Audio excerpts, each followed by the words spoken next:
for today's video, pag-uusapan nga natin kung gaano ka-powerful ngayon yung e-commerce. So, kahapon meron ako napanood na news doon sa TV Patrol and medyo nakaka-overwhelm siya kasi nga yung e-commerce ay isa sa mga umuusbong or isa sa mga lumalakas na business ngayong 2025. Bibigyan nga ako ng comment habang pinapanood natin yung mga videos na to.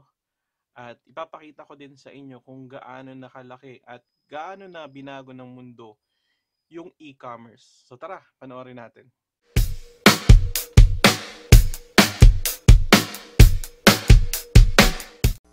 Inaasahan namang darami ang mga mamimili ng Noche Buena items at iba pang produkto online. Lumabas din kasi sa pag-aaral na e-commerce ang fastest growing shopping channel sa Pilipinas. E-commerce has been growing in the past couple of years. A lot of the people are predicting na after the pandemic, e-commerce will decline. What we're seeing in the data is that pataas pa rin siya, especially what we're really covering are packaged consumer goods. So, yun nga guys, narinig nga natin na isa sa mga fastest growing business is yung e-commerce. And no doubt, totoo naman yon, hindi lang sa Pilipinas, pati dito sa abroad. And nakita naman natin kung gaano mabilis na mag-grow ang isang e-commerce business. And patok din yung business na to kasi nga, majority ng mga tao, sometimes they depend through online or digital. Kasi kung i-imagine niyo na lahat po ng tao is they already have mobiles where it's very easy na ma-access natin yung internet. So through internet ay napakadali na lang po gawin kung ano man yung gusto nating gawin. Let's say for example, if you want to go for shopping or if you want to buy food, so napakadali na lang siya and nagiging dependent po ang mga tao through online. So, based on my experience, and hindi lang naman ako, some other people talaga they just go through their mobile. Tapos from there, yun na, kung ano man gusto nilang gawin, they can do whatever they want. Kasi nga, we have an easy access through internet. So, you just have to download the apps, you just have to scroll, tapos hanapin mo lang yung gusto mo. Tapos, at the end of the day, yun, you can purchase whatever you want. Here's another video guys na gusto ko sa inyong ipakita na napanood ko lang din recently but it was posted couple of months ago. I think 5 months ago, 6 months ago. And tingnan natin guys kung ano na yung nangyayari doon sa Amerika. Ano yung effect nitong e-commerce na to. So panoorin natin. When's the last time you went to the mall? It's probably been a while. Due to the popularity of online shopping, thousands of malls in this country close every year, and many of the ones still open look like ghost towns. I walk inside, and this is what I am seeing. Just nothing. Everything is empty. This fountain has no water in it. That woman, Kasha Campbell, says her... So, yung babae na yun, pumunta nga sa mall, tapos wala na siyang masyadong nakita mga tao, ng mga shoppers. And yung mall, wala na rin masyadong nagbebenta kasi nga, yung mga tao dun sa lugar na yun is nakadepende na lang sa Amazon or some other online stores. So, kaya nung pagpasok niya, akala niya ghost mall yung yung pinasok niya. So, yan po yung nangyayari sa Amerika. Hindi lang naman sa isang hindi sa buong Amerika but merong mga certain parts ng state doon sa Amerika na yung ibang malls talagang wala ng tao. And based doon sa nakausap ko nga din sa Canada, meron siyang business before and meron siyang like 7 as far as I remember. 7 yung store niya. Tapos nung after nung pandemic, ayun, isa-isa na nag-close siya. So, kaya sabi niya, gusto niya i-try yung Amazon selling. Tingnan natin, panoorin ulit natin. Says her favorite shopping center is now a ghost mall. It was like Twilight Zone meets like zombie apocalypse movie. Like it was the weirdest feeling.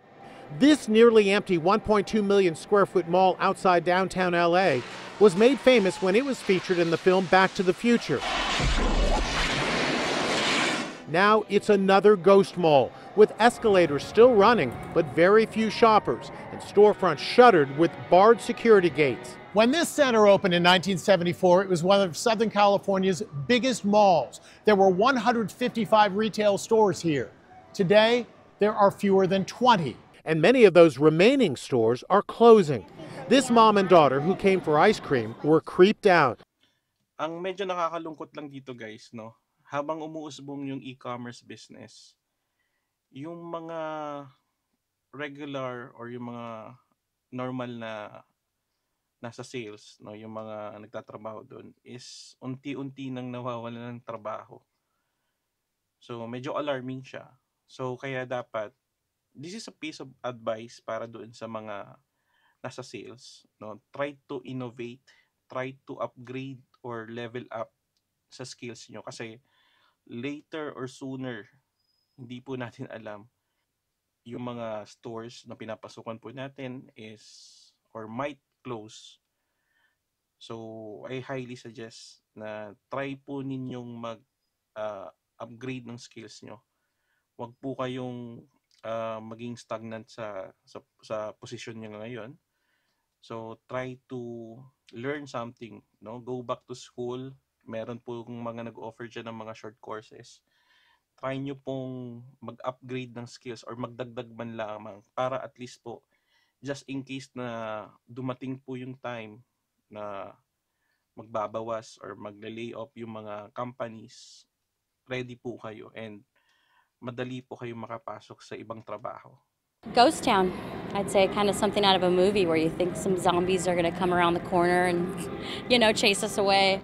This jewelry store has been at the mall for 33 years. Not too many people walking around, a lot of homeless people in the mall actually. With so many folks now doing their shopping online, you can bet there are lots of store owners wishing for a time machine so they could go back to the future when there were no ghost malls. So, yun, isa sa mga reason, no, siguro para sa akin. Kaya siguro yung mga tao is hindi na pumupunta sa mall because I think number one, travel time. Hindi na sila masyadong nagpupunta sa mall kasi they can already access online shopping, no? They can purchase whatever they want through online. So nagtitipid sila kasi yun nga sa oras, 'di ba? Kasi sino ba naman gusto ma-stuck sa traffic? Number two, when it comes to sa gas, 'di ba? So syempre yung gas naman instead na gamitin natin papunta sa mall. So yung iba I think they don't bother to travel na kasi nga they don't want to consume more gas kasi yun nga yung traffic, yung gas expense.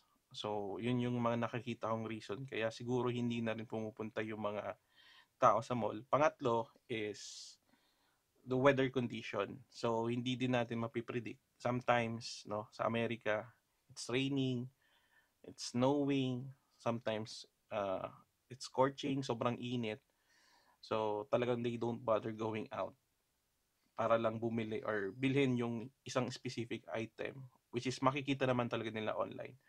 So yun yung prediction ko or yun yung masasabi ko doon sa video na napanood natin. So again guys, I hope sana nag-enjoy kayo. May napulot po tayong aral and if ikaw hindi mo pa pinapasok yung online business or yung mga e-commerce business na yan, try mo na because it's never too late to start kasi until now booming pa rin yung e-commerce na yan. I'm not talking about specifically sa Amazon. You can also try different platforms like Shopify, WooCommerce, Amazon, Noon, FirstCry. There's a lot of e-commerce platform there wherein you can also try to sell para makita nyo po kung gaano na nga talaga kaboom yung e-commerce business. So yun lang guys, happy selling mga kabayan.